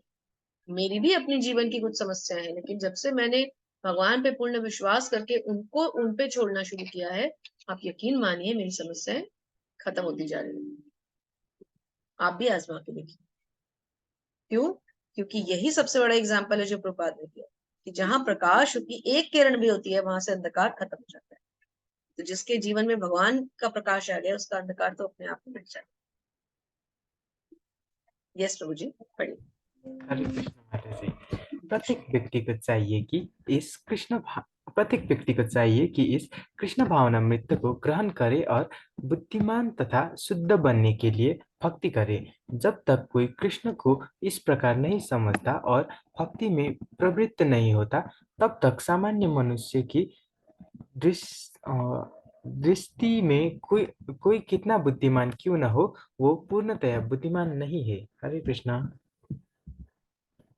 हरे कृष्ण।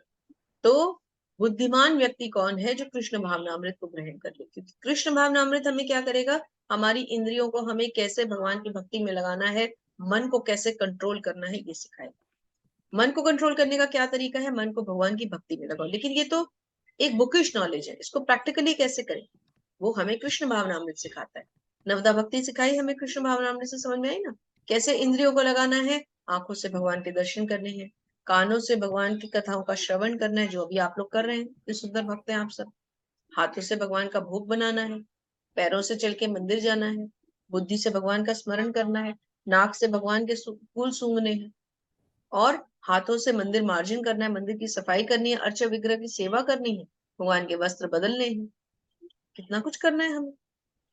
तो फिर मन तो अपने आप ही भगवान में लग गया। तो ये समझने के लिए हमें कृष्ण भावनामृत अवश्य ज्वाइन करना चाहिए। यस प्रभु जी। जिस अनक शब्दों से अर्जुन को संबोधित किया गया है वो सार्थक है। अनक अर्थात हे निष्पाप का अर्थ है कि जब तक मनुष्य पाप कर्मों से मुक्त नहीं हो जाता, तब तक कृष्ण को समझ पाना कठिन है। उसे समस्त पाप कर्मों से मुक्त होना होता है, तभी वो समझ सकता है। लेकिन भक्ति इतनी शुद्ध तथा शक्तिमान होती है कि एक बार भक्ति में प्रवृत्त होने पर मनुष्य स्वतः निष्पाप हो जाता है। हरे कृष्ण माता जी। हरे कृष्ण। तो मनुष्य कैसे शुद्ध होता है, पाप कर्मों से कैसे मुक्त होता है? भक्ति में आकर। जब हम भक्ति करते हैं तो स्वतः ही हमारे पाप कर्म खत्म हो जाते हैं। इसका बेस्ट एग्जाम्पल है भोग। हम कितने ही कट्टर नॉन वेजिटेरियन क्यों ना हो, लेकिन जब हम भगवान को भोग अर्पित करना शुरू करते हैं तो हम ऑटोमेटिकली नॉन वेज से दूर हो जाते हैं, क्योंकि हमारे अंदर एक ग्लानि आ जाती है कि हम भगवान को मांस मच्छी का भोग लगाएंगे, अपने आप ही छोड़ देते हैं। तो जीवन में शुद्धता अपने आप आनी शुरू हो जाती है। और जैसे हमारा खान पान होता है, वैसी ही हमारी थिंकिंग होती है। देखिए, ज्यादा नॉनवेज खाने वाला मनुष्य जो होगा वो हमेशा एग्रेसिव होगा, उसको गुस्सा ज्यादा आएगा, उसको गर्मी ज्यादा लगेगी, पसीना ज्यादा आएगा, कई बार वो अस्वच्छ भी रह लेता है।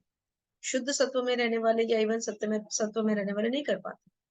उन्हें तो स्नान करना ही करना है, उन्हें भोग लगाना ही लगाना है, वो बिना भोग लगाए खा ही नहीं सकते।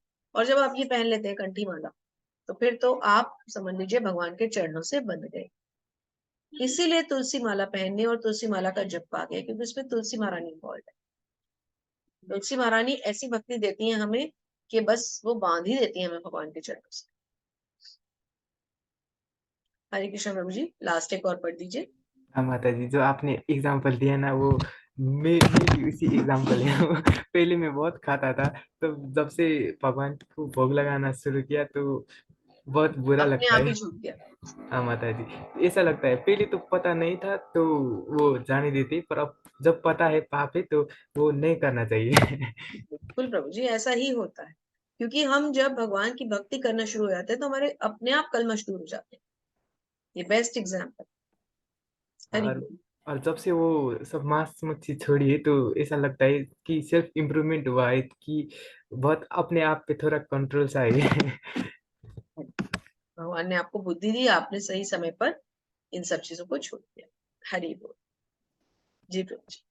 हाँ माता जी, अभी जाता हूँ। सबसे महत्वपूर्ण बात जिस पर विजय पानी है वो है हृदय की दुर्बलता। पहले पतन प्रकृति पर प्रभुत्व जताने की इच्छा के कारण होता है। दूसरे, हृदय की दुर्बलता है कि जब कोई अधिकाधिक प्रभुत्व जताने की इच्छा करता है तो वो भौतिक पदार्थ के स्वामित्व के प्रति आसक्त हो जाता है। इस संसार की सारी समस्याएं इन्हीं हृदय की दुर्बलताओं के कारण है।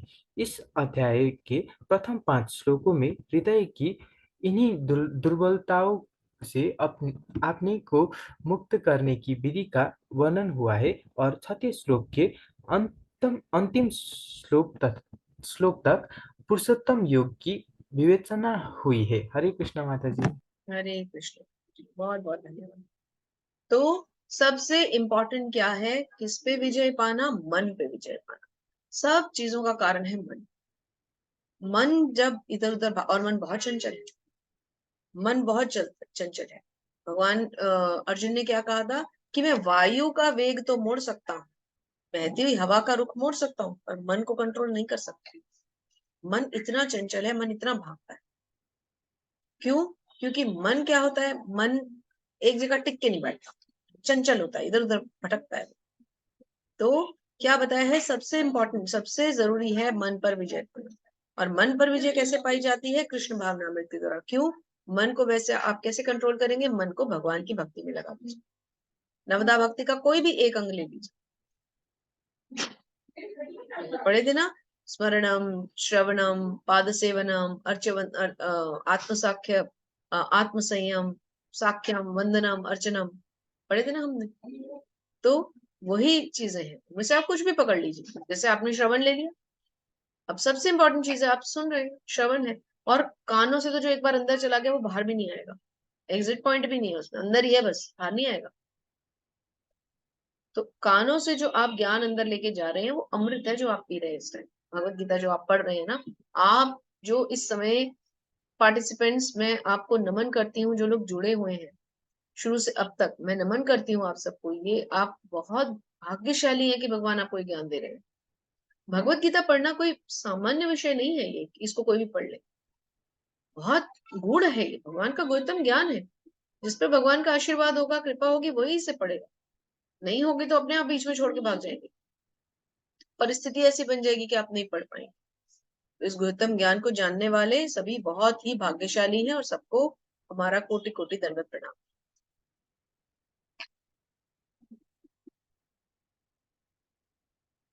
तो ये आज की लास्ट स्लाइड थी। ओके, सॉरी, एक और स्लाइड है अभी, चलिए इसको भी पढ़ लेते हैं। पूजा माता जी, हरे कृष्णा। हरे कृष्णा माता जी। यह वृक्ष वास्तविक वृक्ष का प्रतिबिंब होने के कारण वास्तविक प्रतिरूप है। आध्यात्मिक जगत में सब कुछ है। ब्रह्म को निर्विशेषवादी इस भौतिक वृक्ष का मूल मानते हैं और सांख्य दर्शन के अनुसार इसी मूल से पहले प्रकृति, पुरुष और तब 3 गुण निकलते हैं, और फिर 5 स्थूल तत्व, पंच महाभूत, फिर 10 इंद्रिया, दशेंद्रिय, मन आदि। इस प्रकार वे सारे संसार को 24 तत्वों में विभाजित करते हैं। यदि ब्रह्म समस्त अभिव्यक्तियों का केंद्र है, तो एक प्रकार से यह भौतिक जगत 180 अंश गोलार्ध में है और दूसरे 180 अंश गोलार्ध में आध्यात्मिक जगत है। चूंकि यह भौतिक जगत उल्टा प्रतिबिंब है, अतः आध्यात्मिक जगत में भी इस प्रकार की विविधता होनी चाहिए। प्रकृति परमेश्वर की बहिरंगा शक्ति है और पुरुष साक्षात परमेश्वर है। इसकी व्याख्या भगवत गीता में हो चुकी है। चूंकि यह अभिव्यक्ति भौतिक है, अतः क्षणिक है। प्रतिबिंब भी क्षणिक होता है, क्योंकि कभी वह दिखता है और कभी नहीं दिखता। परंतु वह स्रोत जहाँ से प्रतिबिंबित होता है, शाश्वत है। जब कोई कहता है कि अमुक व्यक्ति वेद जानता है, तो इससे यह समझा जाता है कि वह इस जगत की आसक्ति से विच्छेद करना जानता है। यदि वह इस विधि को जानता है, तो समझिए कि वह वास्तव में वेदों को जानता है। जो व्यक्ति वेदों के कर्मकांड द्वारा आकृष्ट होता है, वह इस वृक्ष की सुंदर हरी पत्तियों से आकृष्ट होता है। वह वेदों के वास्तविक उद्देश्य को नहीं जानता। वेदों का उद्देश्य भगवान ने स्वयं प्रकट किया है और वह यह है इस प्रतिबिंबित वृक्ष को काटकर आध्यात्मिक जगत के वास्तविक वृक्ष को प्राप्त करना। हरे कृष्णा माता जी। हरे कृष्ण, बहुत बहुत धन्यवाद। तो क्या बता रहे हैं, यह वृक्ष वास्तविक वृक्ष का प्रतिबिंब है। तो जैसा कि हमने चर्चा किया कि जब एक सीधा वृक्ष था जो आध्यात्मिक जगत है, एक उसका उल्टा प्रतिबिंब है जो पानी में दिख रहा है, तो अस्थाई और स्थाई कौन होगा? जो सीधा प्रतिबिंब, जो सीधा ओरिजिनल है वो स्थाई होगा, और जो प्रतिबिंब है वो अस्थाई होगा। जैसे कि हम पानी में कंकड़ मारते हैं तो वो परछाई टूट जाती है ना, यही बताया जा रहा है कि जो भौतिक जगत है वो अस्थाई, नश्वर है ना। प्रकृति हमारी नश्वर है, सृष्टि हमारी नश्वर है, तो वो स्टेबल तो है नहीं, परमानेंट तो है नहीं। यही बताया जा रहा है कि जैसे कि इसको ऐसे समझे कि 360 डिग्री का एक पूरा गोलार्ध है, आधे में आध्यात्मिक है, आधे में भौतिक है। तो आध्यात्मिक ऊपर की ओर बढ़ रहा है, भौतिक नीचे की ओर बढ़ रहा है। तो ऊपर, जब हम ऊपर की ओर चलते हैं तो क्या है, हम ऊपर मतलब हमारा विकास हो रहा है, और नीचे क्या हो रहा है, पतन हो रहा है ना। ऊपर से नीचे गिरते हुए हम विकास तो नहीं करते। अगर आप इसको मटेरियल चीजों से समझे, आप ग्रो करते हैं तो ऊपर की ओर जाते हैं ना।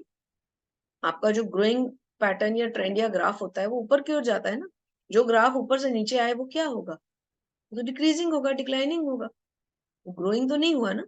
इसी तरह से भौतिक जगत क्योंकि ऊपर से नीचे है, प्रतिबिंब है, उल्टा है, तो जितना जितना हम इसमें गिरते हैं, फंसते हैं, उतना उतना गिरते हैं, मीन्स पतन होता है।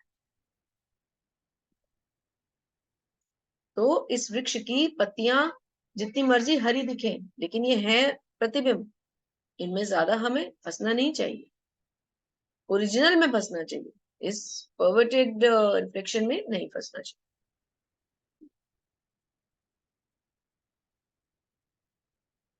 तो ये हमारी आज की स्लाइड्स थी। उम्मीद करते हैं कि आपको अच्छे से पुरुषोत्तम योग समझ में आ गया होगा।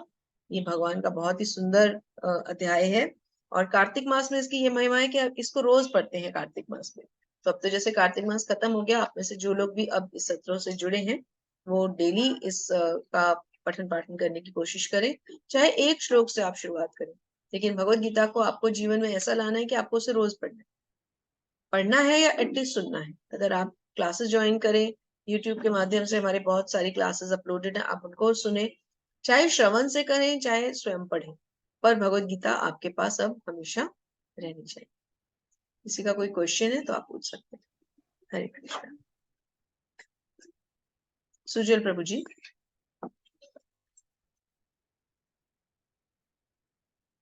माता जी, भगवान कृष्ण तो भगवान विष्णु के अवतार ही है माता जी। हाँ जी। भगवान कृष्ण तो भगवान विष्णु के अवतार है ना माता जी? नहीं, नहीं। ये तो हम लोग अब तक सुनते आ रहे थे प्रभु जी। हाँ। अब आपको इस कॉन्सेप्ट से बाहर निकलना है, ये परसेप्शंस छोड़ दीजिए। आपको केवल उस पर विश्वास करना है जो भगवान ने स्वयं कहा। एक बात बताइए, सृष्टि की रचना हम क्या जानते हैं किसने की है? हमारे मुंह से क्या निकलता है? हम तो अभी ये नहीं कहते भगवान ने की है, हम कहते हैं ब्रह्मा जी ने की, कहते हैं ना। हम यही कहते हैं ना कि तीन मेन देवता हैं, ब्रह्मा विष्णु महेश। ब्रह्मा जी ने सृष्टि की रचना की, विष्णु जी उसका पालन कर रहे हैं, शिव जी उसका संहार कर रहे हैं, यही जानते हैं हम। हाँ माता और जी। ब्रह्मा जी ब्रह्म संहिता में किसकी आराधना करते हैं? ईश्वर परमा कृष्ण सच्चिदानंद विग्रह अनादिरादिर गोविंद सर्व कारण कारण।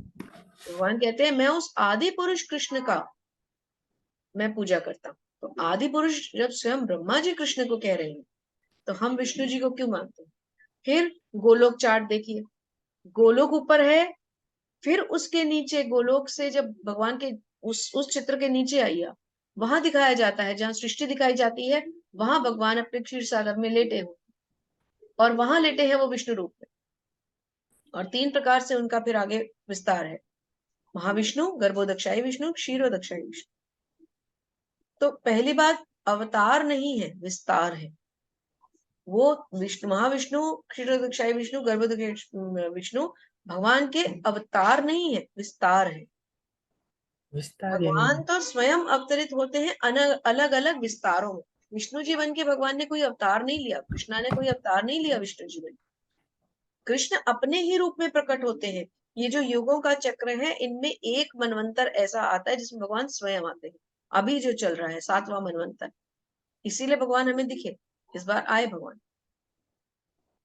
हाँ, तो पहले तो ऐसा ही कहा जाता था कि कृष्ण तो विष्णु के अवतार थे। तो जब ये भगवत गीता पढ़ रहा, जब क्लासेस चलते गए तो मुझे भी थोड़ा ऐसा लग रहा है ताकि विष्णु जी बड़े हैं या कृष्ण जी बड़े हैं। कृष्णा सबसे ऊपर है, गोलोक चार्ट देखिए, सबसे ऊपर कृष्ण। अगर विष्णु जी ऊपर होते तो गोलोक चार्ट के टॉप पे विष्णु जी बैठे होते। गोलोक चार्ट पे कौन बैठे हैं? कृष्णा विद श्रीमती राधा रानी। बहुत बहुत धन्यवाद। आप बहुत बड़ा वो कोई एक शंका दूर हो गया। आप भगवत गीता तो पढ़ते रहिए, मतलब श्रीमद् भागवतम पढ़िए। मेरा आपसे निवेदन है, आप सब जो इतने सुंदर भक्त हैं, अपने क्विज कंप्लीट कीजिए।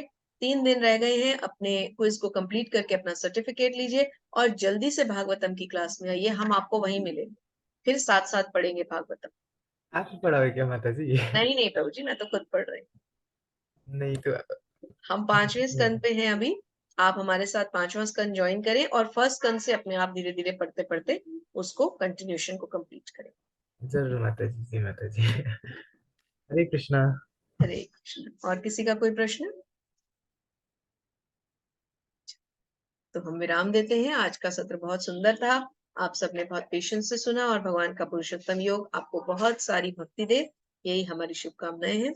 कल आप सबसे फिर मिलेंगे, तब तक के लिए आप सबको हरे कृष्णा और दंडवत प्रणाम। वाञ्छाकल्पतरुभ्यश्च कृपा सिन्धुभ्य एव च पतितानां पावनेभ्यो वैष्णवेभ्यो नमो नमः। अनंत कोटि वैष्णव वृंद की जय। श्रील प्रभुपाद महाराज की जय। आप सभी सुंदर भक्तों की जय। हरे कृष्णा। पवन प्रभु जी आपका बहुत बहुत धन्यवाद। सुजल प्रभु जी, पूजा माता जी बहुत बहुत धन्यवाद।